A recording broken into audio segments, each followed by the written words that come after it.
नमस्कार दोस्तों, स्वागत है आप सभी का एक बार फिर से दीवा एकेडमी के इस प्लेटफॉर्म पर।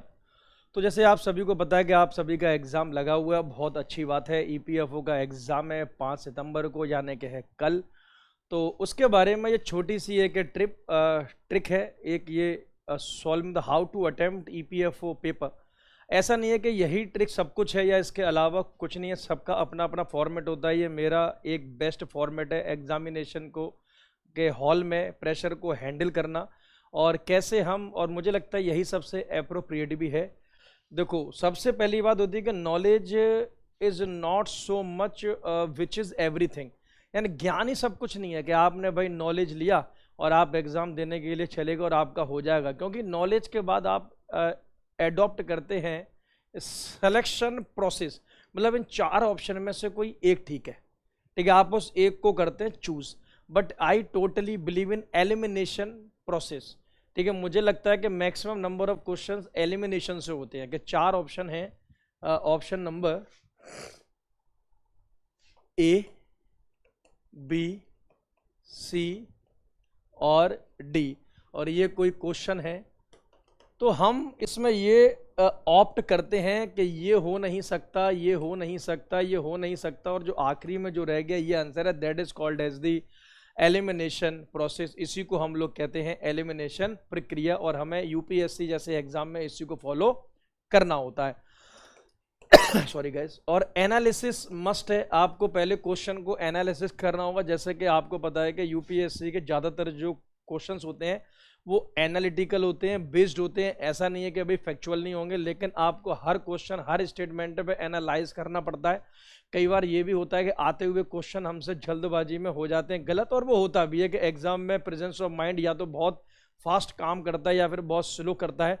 साइंटिफिकली ऐसा देखा गया है कि एग्जाम में आपका 4 टाइम्स मोर, 4 गुना ज़्यादा आपका दिमाग या माइंड काम करता है नॉर्मली। तो अगर जैसे प्रैक्टिस सेशन के दौरान या टेस्ट सीरीज अटेम्प्ट करने के दौरान अगर आप सपोज करो कि आपकी स्पीड जो भी रही हो एग्जामिनेशन हॉल में, आपकी स्पीड उसके कंपैरिजन में ज़्यादा फास्ट हो जाती है, ज़्यादा तेज़ हो जाती है, ठीक है, तो 4 गुना ज़्यादा तेज़ हो जाती है। इस बात का हमें रखना है ध्यान। अच्छा, अब बात जो इसमें ट्रिक शब्द का मतलब क्या है, तो ट्रिक शब्द का मतलब कोई जादू नहीं है, कोई भी जादू नहीं है। मतलब ट्रिक उसी में ही अप्लाई होगी, उसी क्वेश्चन में ही अप्लाई होगी जिसके बारे में आपको थोड़ा बहुत, मतलब यू नो अबाउट समथिंग, आपको कुछ तो उसके बारे में जानकारी हो, वहीं ट्रिक आपकी इस्तेमाल होगी। देखो, ट्रिक हमेशा इस्तेमाल क्या होगी, ABCD 4 ऑप्शन है, आप किसी 2 ऑप्शन के बीच में कंफ्यूज हैं और एक ऑप्शन की तरफ मतलब you inclined more towards any one option, आप किसी एक विकल्प की तरफ ज़्यादा इंक्लाइंड है, आपको लग रहा है कि नहीं भैया डी और सी में भी सी आंसर हो सकता है, तो इसी में आपकी ट्रिक अप्लाई होगी।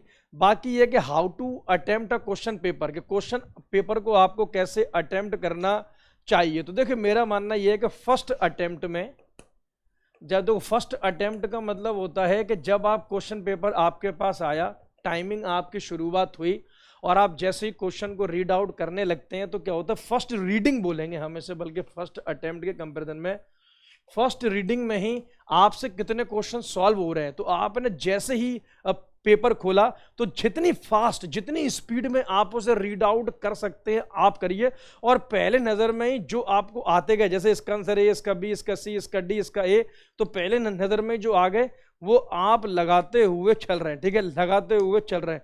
और सपोज करो कि 50 to 60 क्वेश्चंस, 50 to 60 क्वेश्चन पहली नज़र में अगर एग्जाम में आपके ठीक हो जाते हैं तो पहले उन 50-60 क्वेश्चंस को आप OMR शीट पे कीजिए फिल, कि पहले मुझे ये 50-60 क्वेश्चंस करने हैं फिल, ठीक है, उसके बाद को सोचिए। तो 50-60 क्वेश्चन जिस किसी कैंडिडेट के, स्टूडेंट के फर्स्ट अटेम्प्ट पहले ही रीडिंग में सही हो जाएंगे, डेफिनेटली उनके सिलेक्शन के चांसेस इंक्रीज मतलब हो जाएंगे।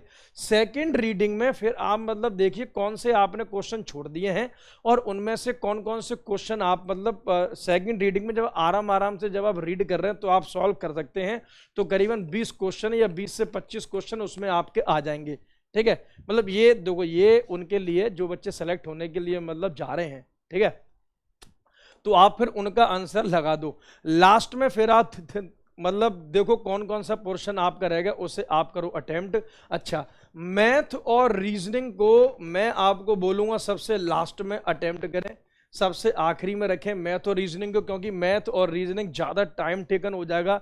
आधा टाइम आप इसमें गुजार दोगे, फिर आपको लगेगा माय गॉड अब भाई 70 क्वेश्चन रह गए हैं और टाइम सिर्फ 1 घंटे का रह गया है, तो फिर आप मतलब साइकोलॉजिकली अपने आप को वीक महसूस करोगे।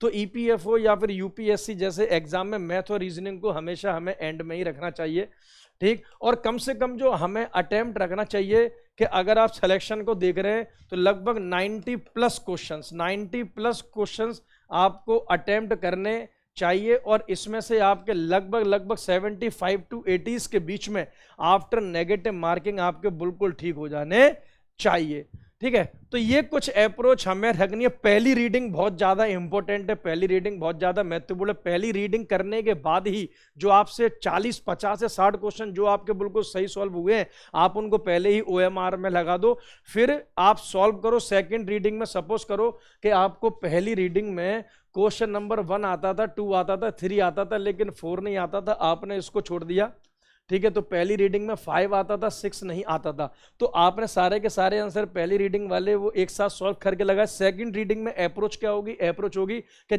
अब आपको सीधे 4th नंबर क्वेश्चन पे आना है। तो अब आपने इसका आंसर पता कर लिया, ए बी सी डी, इसका आंसर है डी, ठीक है। तो ये नहीं कि आप 6th पे पहुंच जाए, आप उसी समय ओएमआर साइड में रखिए और उसमें आप लगा लीजिए डी, फिर आइए 6 का आंसर मिल जाए तो सी। तो ऐसे साथ साथ लगाते हुए चलना है, परेशान नहीं होना है। कूलनेस कामनेस अपनी बिल्कुल भी खोनी नहीं है। आराम से बेटे एग्जामिनेशन हॉल को मतलब माहौल रखना है लाइट, और 5 मिनट के बाद आप सब कुछ मतलब भूल जाएंगे, दुनियादारी वगैरह आप सिर्फ पेपर में ही खो जाएंगे। ओवर कॉन्फिडेंस नहीं होना है, सवाल आसान भी आएंगे हार्ड भी आएंगे। बहुत लंबा क्वेश्चन देखकर बिल्कुल नहीं घबराना है, उसके सिर्फ कंक्लूजन पे आपको मतलब पहुंचना है। बहुत आसानी से आप उस क्वेश्चन को सॉल्व कर देंगे। यूपीएससी के जितने लंबे क्वेश्चन होते हैं आंसर उनका उतना ही हल्का होता है, लेकिन छोटे छोटे क्वेश्चंस को हल्के में ना लेना, उन्हें बहुत ही हमें कीन ऑब्जर्वेशन के साथ देखना है। जिन क्वेश्चंस के ऊपर कॉन्फिडेंट है उन्हीं को ही बेटे अटेम्प्ट करे। खामा खा जय माता दी वाला या फिर अक्कड़ बक्कड़ बम्बे बो वाला बेटा हिसाब मतलब ना करे, क्योंकि ये हमारी जिंदगी का सवाल है। चलिए guys, thank you so much, all the very best आप सभी ईपीएफओ एस्पिरेंट को दीवा एकेडमी की पूरी टीम की ओर से। तो चलिए ढेर सारी शुभकामनाएं, अच्छे से देना गाइज आप सभी अपना एग्जाम। Thank you.